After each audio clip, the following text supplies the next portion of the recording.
Segunda hora del programa Balance Internacional, y haciendo Balance Internacional tenemos con nosotros a Alicia Ares, que ya estuvo la semana pasada aquí en estos estudios. Muy buenos días. Buenos días. Es un placer, y además te admiramos mucho porque ser editora en estos tiempos que corren es una profesión de riesgo. Eso puede parecer, pero creo que ahora mismo todas las profesiones lo son. Ahora mismo las condiciones laborales son malas para todos. Pero da placer, ¿verdad? A mí es lo que más me gusta en el mundo, mi trabajo. Pues sí, eso es lo más importante. Estáis editando dentro de la colección La Valija Diplomática, que vamos a hablar a continuación de ello. Tenemos, como siempre, a nuestro poeta bate bardo de referencia, Antonino Nieto. Hola, muy buenos días, un placer, un jueves más. ¿Tiene la desgracia de ser gallego como yo? Bueno, he dicho desgracia, no pecado, ¿no? Padre, me acuso de un pecado enorme. ¿De cuál es? Dice, soy gallega. Dice, hija mía, eso no es un pecado, eso es una desgracia. Pero yo tengo una singularidad. Yo he nacido varias veces. ¿Cómo que has nacido? Sí, por propia voluntad. Porque a mí me contaron que me habían nacido. Sí. Entonces yo, por propia voluntad, nací varias veces y en diferentes lugares. En todos aquellos en los que he sido feliz o estoy feliz. Por eso soy madrileño, soy berlinés, soy barcelonés, soy poeta. Lisboeta, etcétera. No, Lisboeta y poeta. Además tú, todo en uno, como eres muy buen financiero, y Germán de eso sabe mucho, tú en vez de capitalizar, es decir, ir hacia adelante con los intereses, tú actualizas, es decir, tú vas hacia atrás, ¿no? Sí, claro. Tú en vez de contar años, descuentas. Claro, no, es que a mí me nacieron muy mayor. Y entonces cada vez soy más joven, estupendamente, pero además como mis nacimientos son por propia voluntad, porque yo al otro he renunciado y además lo niego, no he nacido, estoy aún en pleno cascarón. Entonces, a ver. Con nosotros también en el estudio está Sergio Colina, un diplomático joven, nació en Barcelona en el año 85 del siglo pasado. Buen día. Buen día. Buenos días, Sergio. Vamos a aprender de ti porque tienes clase, educación, estudios y ya experiencia, porque bueno, a pesar de haber nacido en el 85, uno va cumpliendo años. Tú, sí, al igual que yo y que todos los que estamos aquí, en contra de Antonino, nosotros cada vez vamos cumpliendo años. Él va descontando, porque son dos figuras, como digo, financieramente similares. Uno capitaliza hacia adelante y el otro descuenta hacia atrás. El descuento, cuando llevas una letra que vence dentro de 3 meses al banco, te la descuenta, te la actualiza a fecha de hoy, te descuenta los intereses. Tú has dedicado, te trato de tú, si me permites, por tu juventud y porque los dos hemos estudiado en la misma universidad, ¿no? En la Universidad de Pedralbes, en Barcelona, Derecho. Yo un poquito antes que tú, lógicamente. Has dedicado la mayor parte de tu carrera profesional a temas relacionados con la cooperación internacional, la Unión Europea y las políticas de desarrollo. Has sido colaborador de revistas como Lateral y Quimera. Eres autor de un poemario, La agonía de Cronos. En eso te pareces a Antonino y a mí. Él porque se dedica también a escribir. Él porque los escribe y tú porque los lees. Yo porque lo leo. Y a mí porque filosóficamente el tiempo me atrae mucho, porque el tiempo no existe, como sabéis. Pero bueno. Y has sido director de la revista literaria digital 2384. Correcto.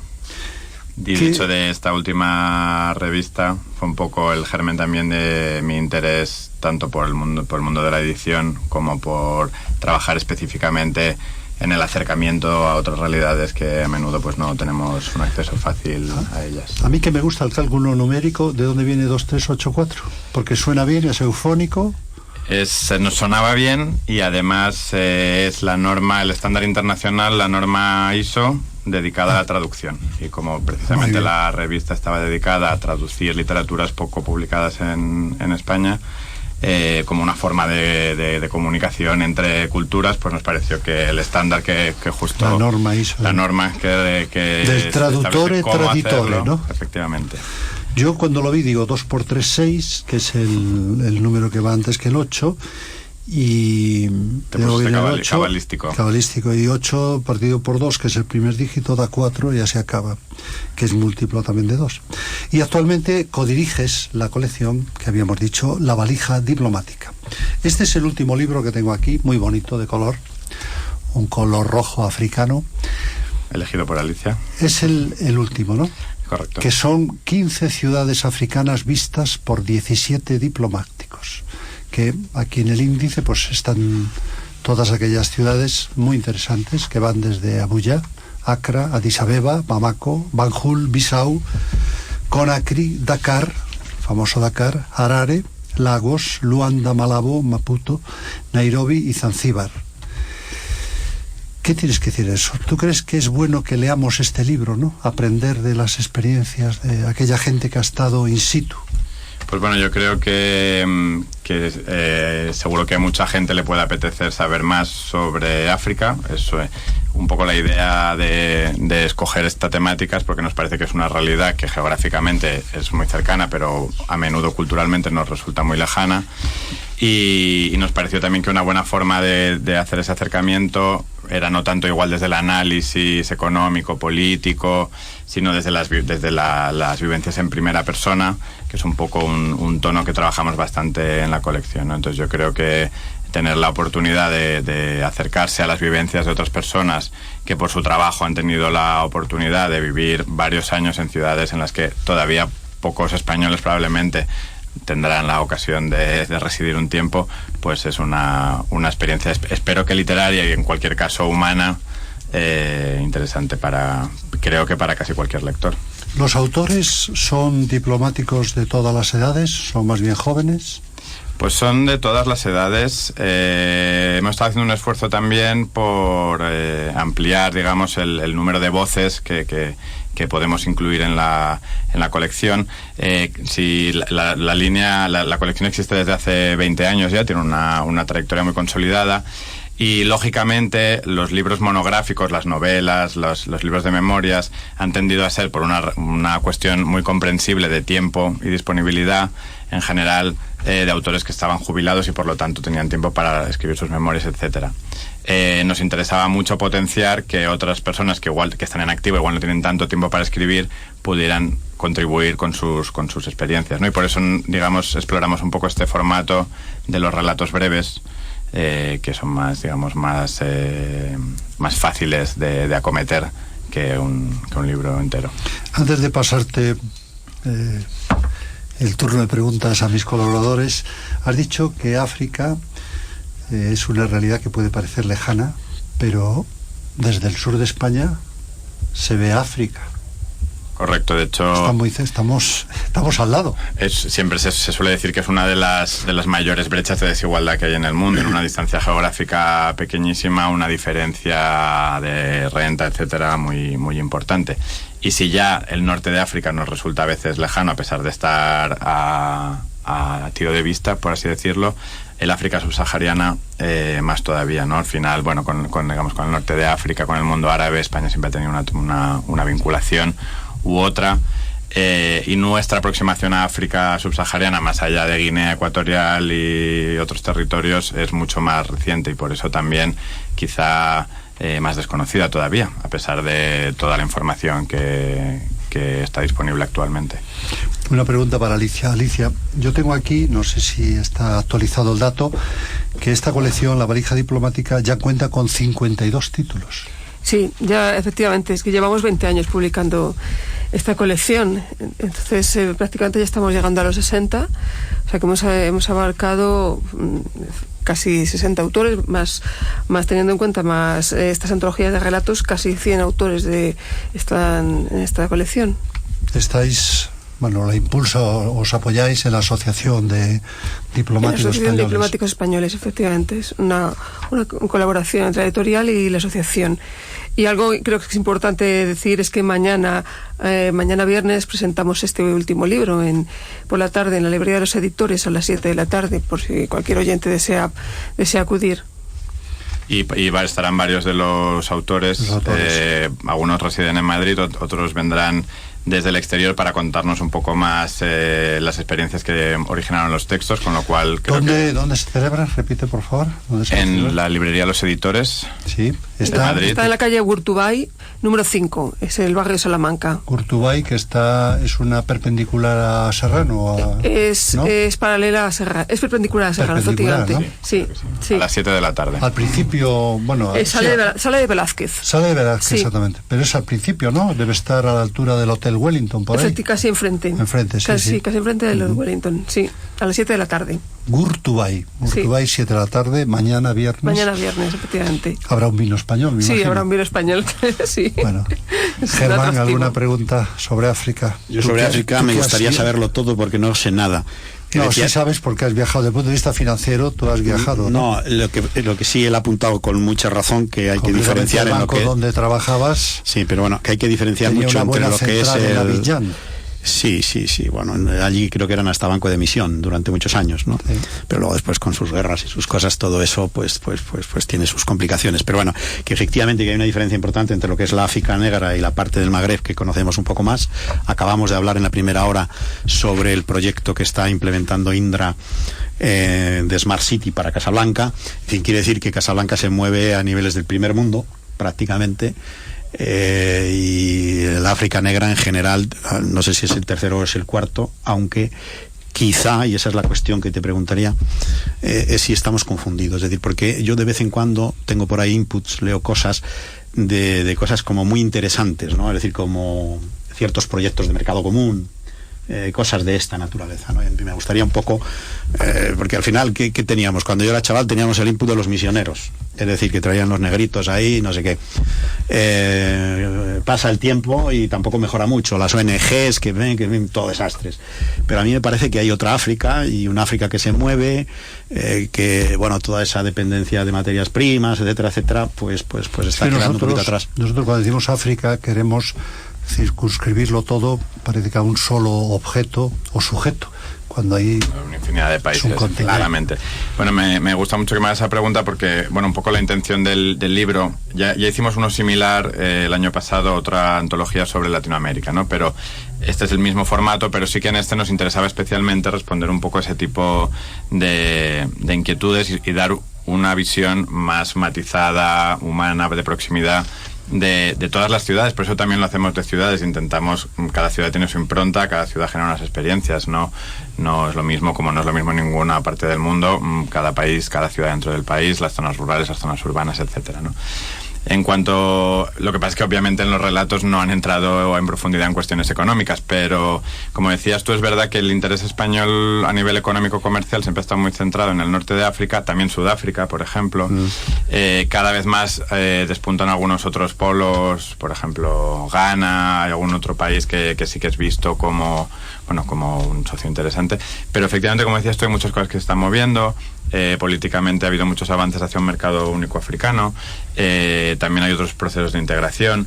Yo en la Agencia Española de Cooperación Internacional, donde he trabajado en varias ocasiones, estuve llevando programas regionales africanos justo, y siempre tratábamos de explicar que había iniciativas muy interesantes, por ejemplo en África Occidental, sobre energías renovables, que además es un sector donde España siempre ha sido muy, muy potente, y donde, por supuesto, en algunos mercados hay problemas de seguridad jurídica o puede haber mejoras del entorno de negocios, pero que hay iniciativas muy interesantes que es bueno conocer de primera mano, y a partir de ahí pues los profesionales harán sus análisis, ¿no? Pero que efectivamente hay muchas oportunidades.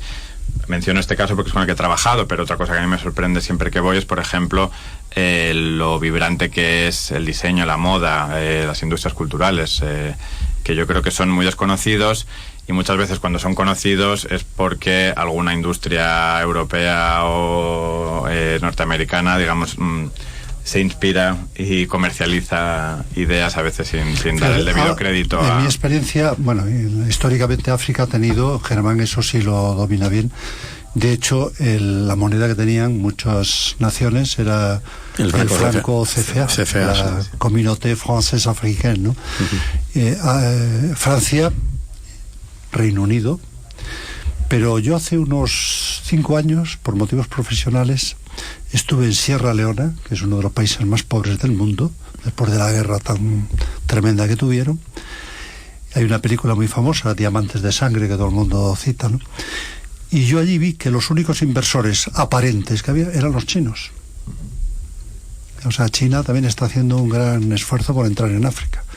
Proyectos de infraestructura. De infraestructura sobre todo, pero muchas otras cosas. Sí, es el gran nuevo actor en África es China, sin duda.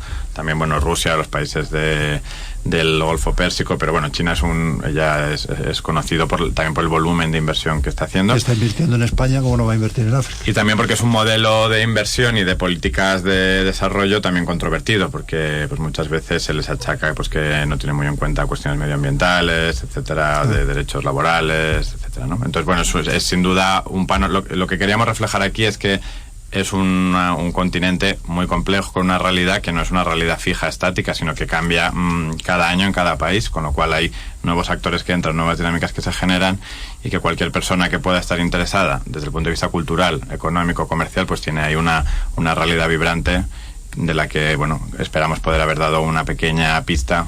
Nosotros recomendamos que la gente lo lee. Te paso la palabra, Antonino, porque, como decía tu amigo Umbral, aquí hemos venido a hablar del libro. Sí, yo quiero hacerte 3 preguntas en una, fáciles. ¿Qué no se puede callar un diplomático, incluso cuando escribe una narración? La segunda, que es lo mismo, ¿es la ficción el cuerpo más sostenible de la realidad para un diplomático? Y la tercera, que hablando de África, ¿África es tan cálida en su diplomacia como la temperatura media que allí reina?